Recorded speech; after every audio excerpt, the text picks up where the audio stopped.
I'm JC Escudero, Scott Payne, Chris Cason, and today we're going to talk about the new heater, the new Hayward heater with a new footprint. Chris, you want to tell us? Absolutely, thanks JC. This is our new model, the HDF 400. This is our standard Cooper nickel heater with a small footprint. So technically speaking, this is a 21 inch by 21 inch footprint, the smallest in the industry. A couple great features about the heater is, obviously you can butt this up against the wall now. There's no access doors on the front, back, or sides. So all access is done from on top now. So no one needs to do any maintenance? No more on the service. knees, getting down, looking at that low voltage connection. Everything is done on top. So with that said, we look at the top. This is the control bezel. Now it can rotate 180 degrees and drop down.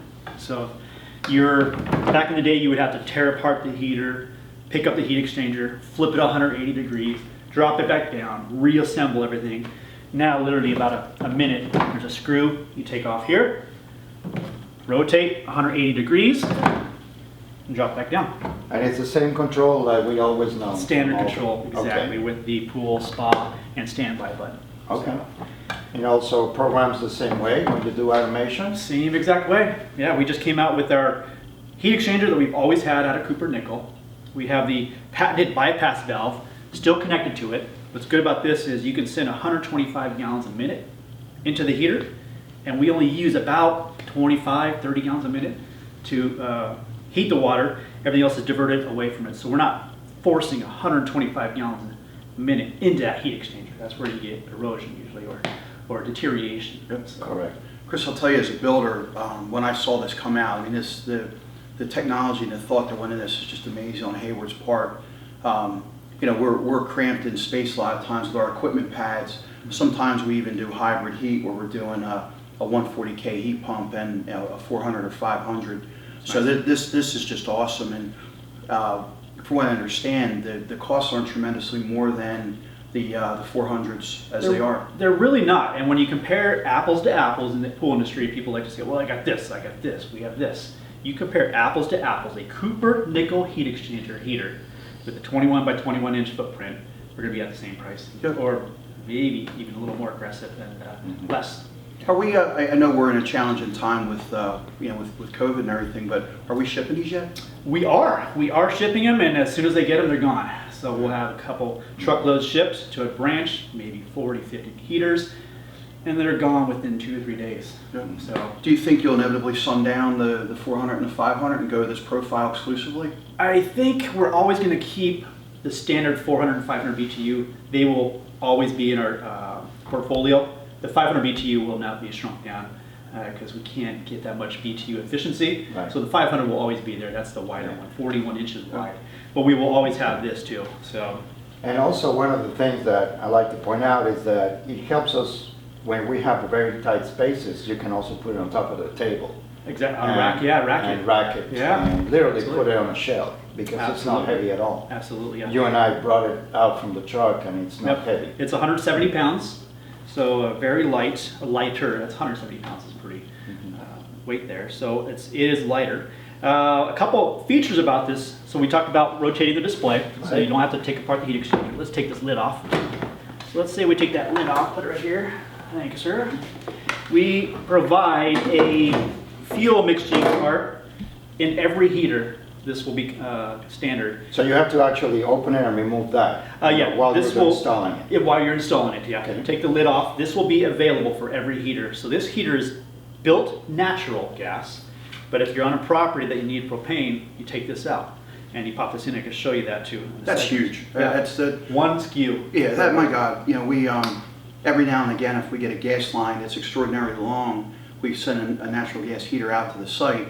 Then we decide that we need to do propane. It's it's a little bit of a challenge. We're pulling the heater apart, changing orifices. Yeah. This is amazing technology. Or in the unfortunate occasion where somebody buys a heater and gets it home, gets it installed, finds out it's propane and they need a natural, or vice versa. I have a natural, but I need a propane. This comes with every single unit. That's cool. And it's a matter of 5 seconds to swap, 10 seconds to swap it out, you're done. And that's very simple. Yeah. Is this part of the expert line?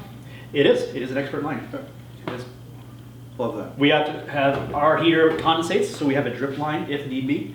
We have a nipple at the bottom of the heater to where we hook this up and divert all the water away from the heater. So we don't have any water or moisture sitting there. Condensation? Exactly, yeah. Okay. All So, right. and I'm not sure if you want to see how to swap this piece out. I can show you that right now. Yeah, we can do that. That'd Okay. be amazing. Okay. As mentioned earlier, we take the propane mixing chamber, take this off, take the tube out, rotate that at an eighth of a turn, take that out, put that one in. There. Do that again. Yeah. It can't be that easy. So basically, we just turned that heater from a natural propane using that part. No way. That's simple. So we are now propane ready. So back in the day when you had the whole burner orifice kit, you had to swap it out and exchange it. Those days are gone. Did you hear that? Did you hear the competition running? Yeah, exactly. So yeah, and that is provided for every heater. So the installer likes that, distribution likes that, one SKU. Yeah. It's really a Chris, that's amazing. I'm blown away. I got to be honest. Chris, let me ask you. I see the vent on the front of this heater. They've really done a nice job of simplifying things. Question I have as a builder: how are we going to vent this heater? absolutely great question. You would actually take this housing kit off. There's some bolts here. Take the housing kit off, and you would vent from 4 to 8 inch. 8-inch venting. Check with your local requirements as what material is allowed, single or double wall. But that you would just take this piece off and go vertical or horizontal, either way. This seems so much simpler than the other. Adding the flange kit to the top of the heater, and once again, just a nice piece of technology. Right. I also notice on the opposite side of the heater, there seems to be one push through for a gas line. Is that just a single entry? That is single entry. Awesome point there. You have one access point in here. There is a gas hookup for a 3/4 inch gas supply line. There's a red cap. You take that red cap out. You'd be amazed how many people leave that in. Thread into the gas valve, and you're good there. And how about automation? How do you plug these ones for the automation? Absolutely. Or just the electrical connection if you just don't have automation? Exactly. So electrical and low voltage connection will be all in this wide box right here. We have a large wide box available for high voltage and low voltage, which will be this cable right here, a 2-wire communication wire. That wire comes from this side box into our main board for a 2-wire communication, which would be your Pentair, Hayward, JC, any automation out there. Right. And go up to a 2-wire communication. Awesome. Sorry. No, I was just going to say, just listening to you, everything here is well thought out, so simple. It's very minimalist in my opinion. There's nothing is overdone. Very, very nice. Good. And you still have the switches I see from like the old. Can Great you explain point. about that? Absolutely. So they come from the factory 240. It's a 240 plug-in. If you wanted to switch that to 120, pop that out, and vice versa. So the switch on 220 to 120. And there you go. Simple 240 as to that. 120, exactly. Just like the old one. There is an on-off switch, so once you're done with installing, gas is in, high voltage, low voltage, switch that to on. Is there any adjustment you need to do on the gas ever? Typically, no. This heater has a larger threshold of gas tolerance.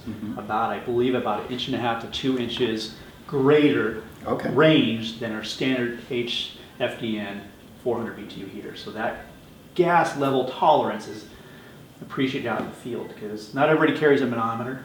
So if they don't, that Yeah. should be okay. What else comes on the crate, on the box? Instruction manual, which hopefully they use that.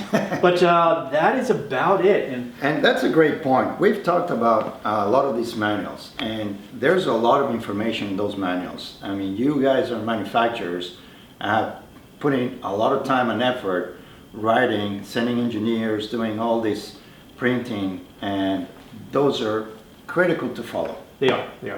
As well as the instruction manual, how to install it. There also is you can leave that with a homeowner. There's always a registration page on there. For the warranty part. Register for the warranty, exactly. So that's also good. So any questions in there should be answered. Very nice. Okay. Very Thank you. nice. We also make conversion plumbing kits. So let's say you have an old Jandy JXI in there and it's gone kaput. You want to drop in a heater. It's a tight fit. You don't have room to plumb. We sell our union kits. So you take one union off, Put this on. Take the other one. This is an accessory kit you can purchase at distribution. So like that, you have your plumbing kit exactly plumbed in, ready to go. That will My save just plumbing the job. plumber a whole lot more on fittings and glue and tight spots. Yeah, if to- you don't have the time to run replumb, exactly. You might not have the time to replumb. You have a tight fit, like you mentioned earlier, a heater on a rack. There's a lot of plumbing involved, so we saw that as an accessory for the JXI and also the Payne Master 10. And now the customer has a good heater. Good to go. 3 years parts and labor on one heater. If they just bought just the heater, installed it, you have a 3 years parts and labor warranty, That's awesome. as long as you're a Hayward dealer. Right. This product's awesome, Chris. I gotta tell you, Hayward's done an amazing job. Hayward has a great job.